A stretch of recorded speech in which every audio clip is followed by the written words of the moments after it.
Hello again, this is Victor James, author of the Megacosm, and welcome back to my channel. Now anyone who knows me knows that I hate the glut of Hollywood remakes. Many say we're in the Hollywood slop era, and that is mainly because Hollywood is creatively bankrupt. They are wearing what was once flagpole franchises as skin suits and running them into the ground with endless sequels. I said this in a previous video, but it bears repeating, and that is the reason I believe Hollywood is failing is because they've turned away from novels for new source material. In that same video I mentioned, I went over just how many hit movies many people don't know were based on books, and those movies led to massive success and a golden age for the industry. But not all adaptions were actually treated equally. Famed novelist Michael Crichton was a brilliant man. I'm serious, he's actually really smart, having earned his medical degree from Harvard Medical School in 1964. He used his extensive knowledge and interest in technology to write stunning novels that warned about the dangers of unchecked technology and corrupt corporate structure. Now, most people probably know Michael Crichton from the 1993 movie Jurassic Park. I mean, it's still going strong with 7 films, so I don't know anybody who hasn't heard of Jurassic Park right now. I watched the first Jurassic Park in the theater, and honestly, it blew my teenage mind. I immediately rushed out and started reading anything written by Michael Crichton, and I still haven't read them all. The success of Jurassic Park spurred a plethora of Michael Crichton adaptions from Hollywood, thinking he was the next cash cow like a Philip K. Dick or something, but many were hit and miss.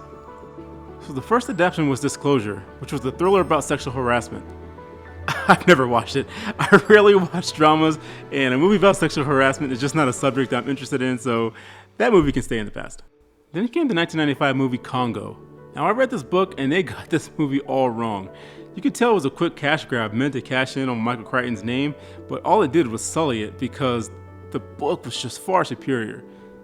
The Congo movie adaptation treated Michael Crichton's source material as more of a camping adventure, using the trained monkey Amy more as a mascot meant to sell toys than the deep storyline in the novel that goes into science, politics, and corporate corruption. The next adaptation that I think can enjoy a remake is the 1998 movie Sphere. I'm not gonna lie, Sphere is arguably my favorite Michael Crichton novel.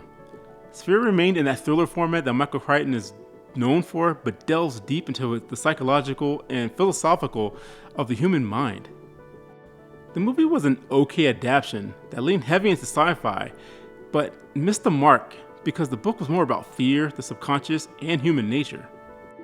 The novel Sphere was a slow burn, and I understand that it's hard to adapt for the screens, but so was 2001 Space Odyssey, so I don't see why Sphere cannot get a remake in that same vein.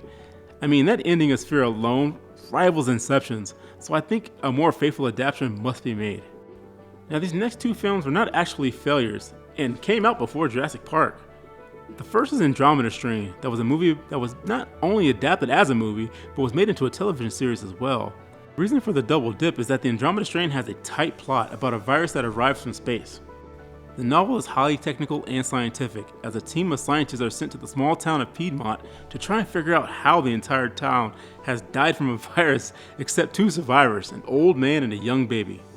Again, Michael Crichton nailed the ending, as I was on the edge of my seat reading the final pages. To be fair, the movie adaptation was actually rather faithful to the novel, but it came out all the way back in 1971, and they really didn't stick the landing to the ending like they could have, so I'd like to see another one.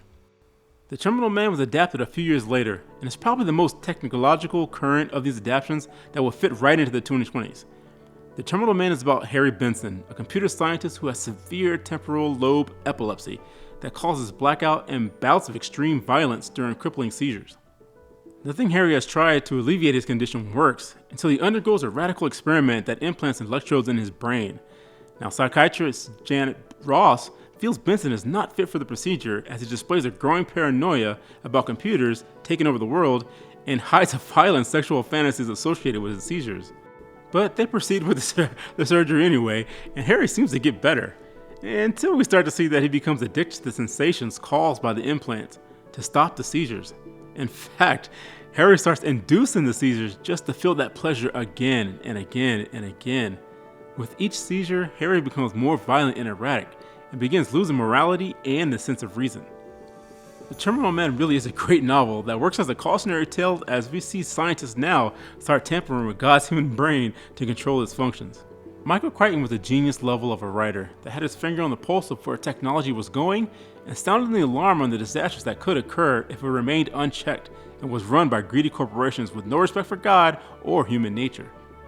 I've mentioned the bad adaptations of Michael Crichton's novels, but when they're well done, you can truly get some entertaining films. I was just seeing with Jurassic Park, 13th Warrior, and Rising Sun. There are many novels written by Michael Crichton, and honestly other fantasy writers that aren't just trending on Book Talk, or young adult slop, or have their paid-for slots in local bookstores, just waiting to be adapted and introduced to a whole new audience. If Hollywood was smart, they'd return back to novelists for new material and build new tentpole franchises. And speaking of great novels, so I want to remind you about my first novel, Fiasco Adventures, that's available on Amazon. It's actually available anywhere books are sold, but people like to buy from Amazon. I also have a Kindle version available we can get on Amazon for $9.99. And I want to remind you about my website, themegacosm.com, where I actually have my shop where you could buy it from me directly at a discount. And there's also a short story I wanted to remind you about that's available for 99 cents. It's actually selling very well these days. People are liking this story, so go ahead and pick it up. Also on my website, you can read short stories for free. So these short stories, Liquid Bank, Carry On the Cleaner, and the book, these are available for free. They're all complete. Just go ahead and read them for free. And if you're interested, you can read the first chapter of Fiasco Adventures for free, just to see if it's something that you actually want to purchase. And if my website's not your thing, go ahead and go to my Substack, where you can read pretty much the same stories on my Substack. But my website, I'm actually going to be releasing a book called The Eureka Meme pretty soon, and all my available information is going to be on my website. So go ahead and sign up to my website. You can get that information before anyone else. But that's all I want to say about this. God bless you and keep you. That's it, I'm done.